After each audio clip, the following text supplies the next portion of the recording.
Hi and welcome back to my channel. Today's video is about the do's and do nots in makeup. I'll split my face in half, so one side will have the common mistakes that we see on social media and the other side is what I recommend you to do instead. And of course with each step there will be an explanation as to why it works and why it doesn't. If this sounds interesting to you, then please consider subscribing. If you're not subscribed already, give me a big thumbs up, share my videos, and make sure you check out my other videos, which are full of makeup tips from my 20 years plus experience in makeup. Let's get started.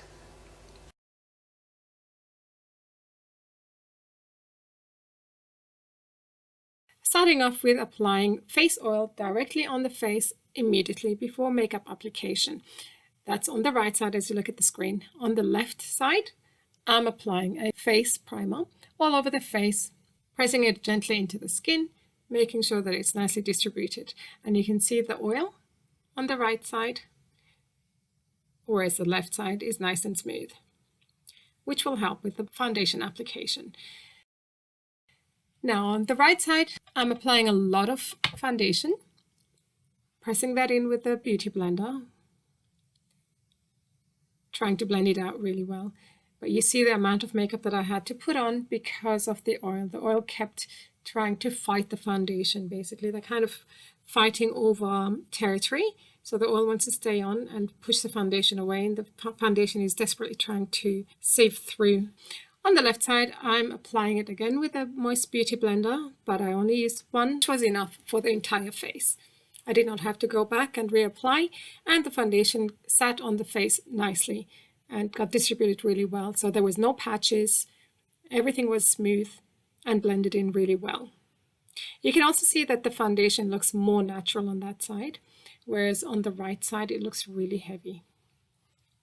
Now I'm starting with covering the circles under my eyes, but instead of using color correctors, I'm just using a lighter shade of highlighter basically, or concealer as you like, and I'm drawing this huge triangle that we often see under the eyes. And I continue to highlight the face as is often seen regardless of the face shape. Now this kind of highlighting does not really suit me because of my face shape.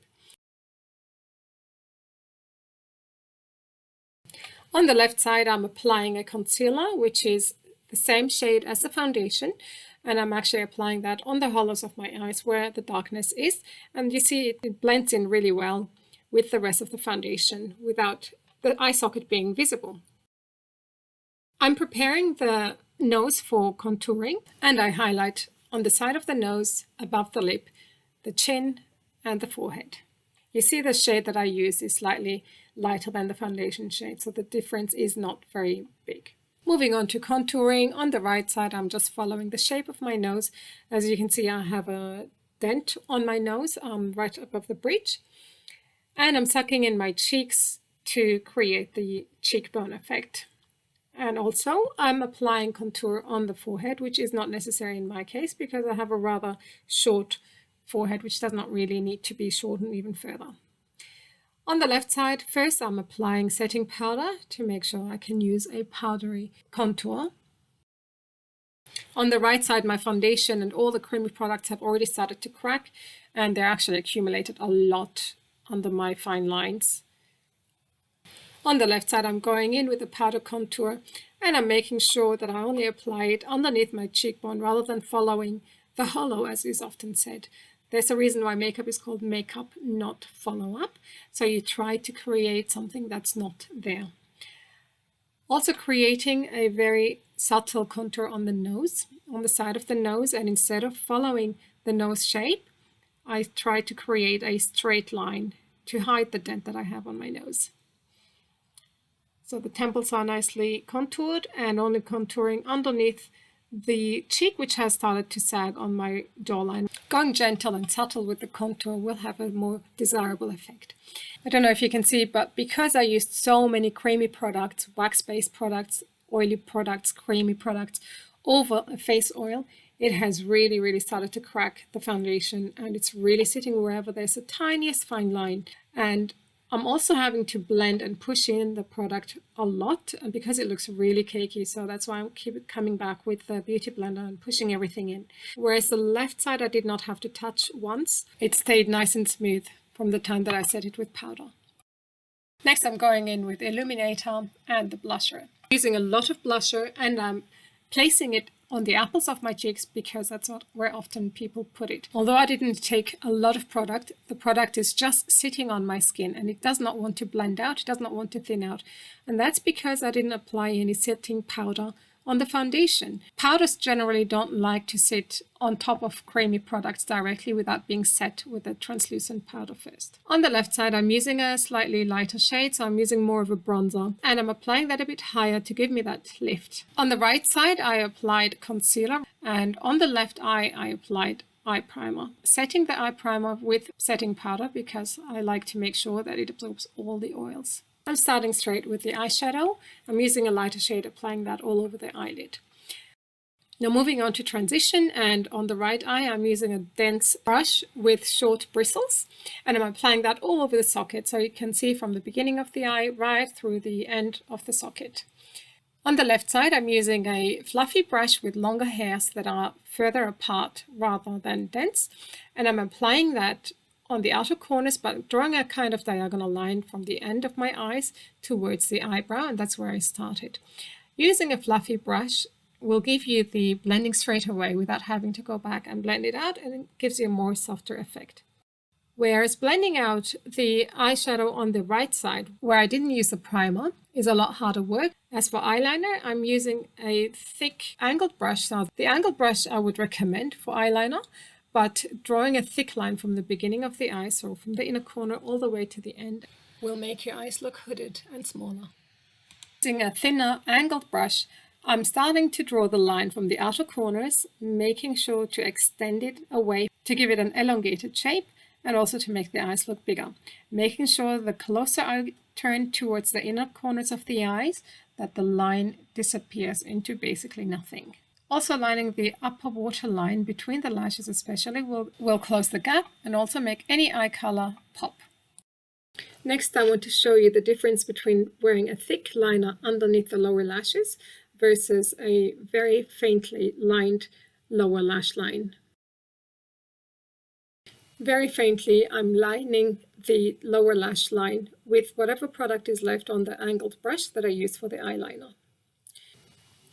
Next I'm coming in with a mascara, applying one coat on the upper lashes and the lower lashes on the right, and curling my lashes on the left, applying mascara over the top of my upper lashes and from underneath and up, also using the wiggling and pulling method, which elongates and adds thickness.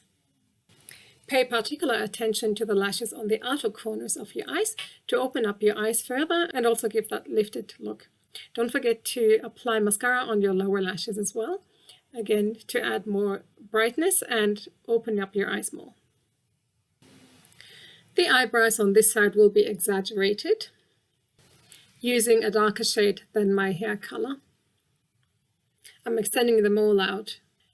On the other side, however, I used a lighter shade, also using a pencil to draw in some hairs where there is a gap.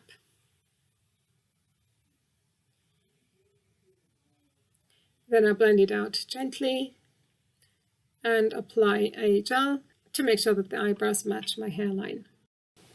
Contouring around the lips is meant to give you depth and make your lips look fuller. However, I prefer to use a lip liner to outline the lips and slightly extend over my natural lip line to give them depth and fullness.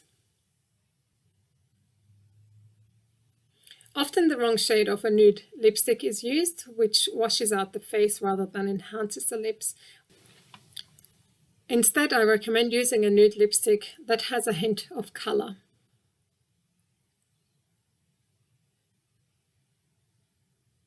I just want to show you the eye makeup on the side where I didn't apply any primer or setting powder, how the makeup is already printed.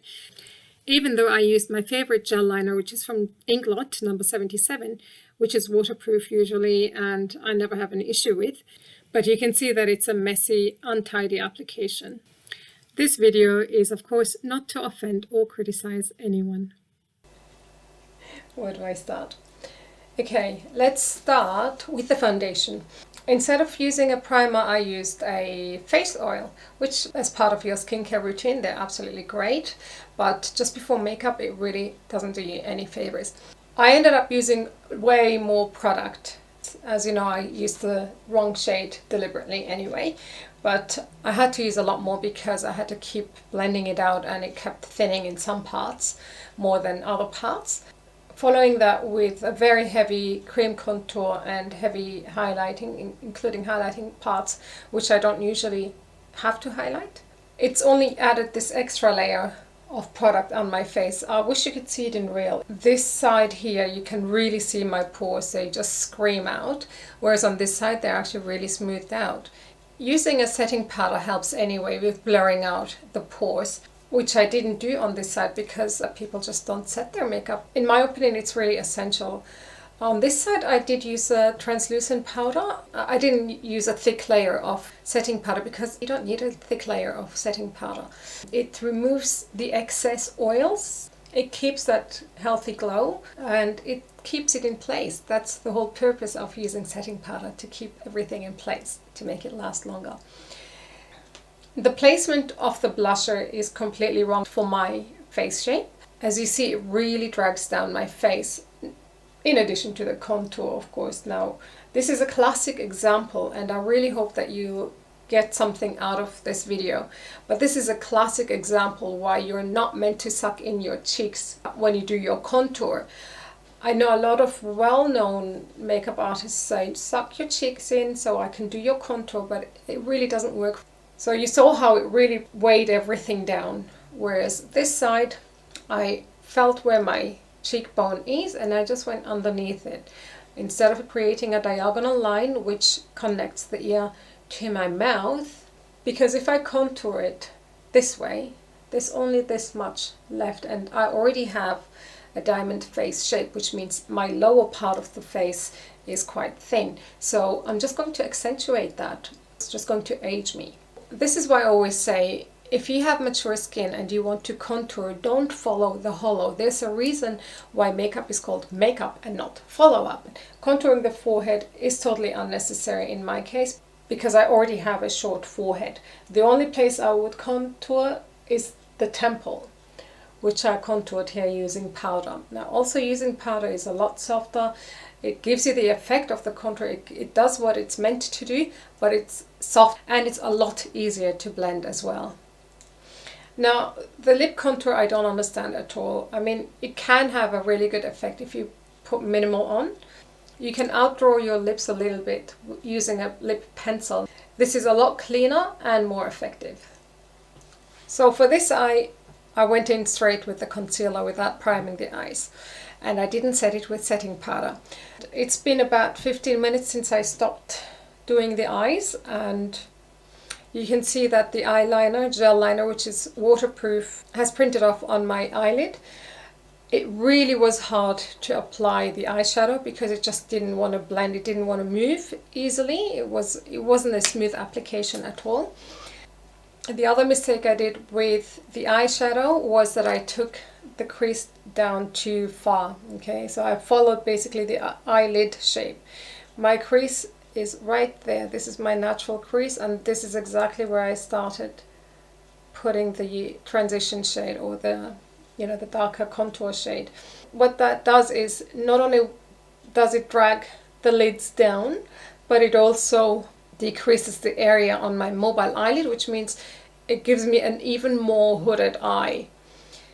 On top of that, placing the eyeliner adds to the hooded eye, and because I ended it just there with the lashes, it makes my eyes really droopy. The reason I placed the gel liner underneath the lower lashes is because I see that often in real life. I understand why people do it, because they want to enhance their eyes, because they want to emphasize the size of their eyes or make them look bigger. However, if you use eyeshadow or the gel liner on the waterline, just really close to the lash line, it gives you the same effect. So instead of following your eye shape, when you outline your lids, I recommend you start at the very end and you draw a small line up and out. If you follow the end of the lower lashes, how they go up, I would start drawing a little line on your upper lid and then bring that over to your upper lashes and then fill in the gaps. Never put the same thickness of eyeliner in the beginning of the eye as you do at the end of the eye. Okay, so from the center of your eye inwards, it needs to start thinning out, and this is what I did here. So the thickest part is on the out, and then it gets thinner towards the middle, and then it thins out into basically nothing by the time I get to the inner corners of the eye. I also recommend that you put the gel liner between your lashes, and that is to cover up the gap between the lashes, but it also enhances the eyes, and it's really nice on any eye color that you have, whether it's brown, green or blue. It really makes your eyes pop. As for eyebrows, I don't think I need to explain that. Instead, go for a more softer look, and also make sure that the color of the eyebrows is definitely not darker than your hair color. I hope you found this video useful and you learned a few things. As always, if you have any questions or comments, please make sure you leave them in the comments section below. Don't forget to like and subscribe to my channel and share my videos. Thanks for watching, and I'll see you next time.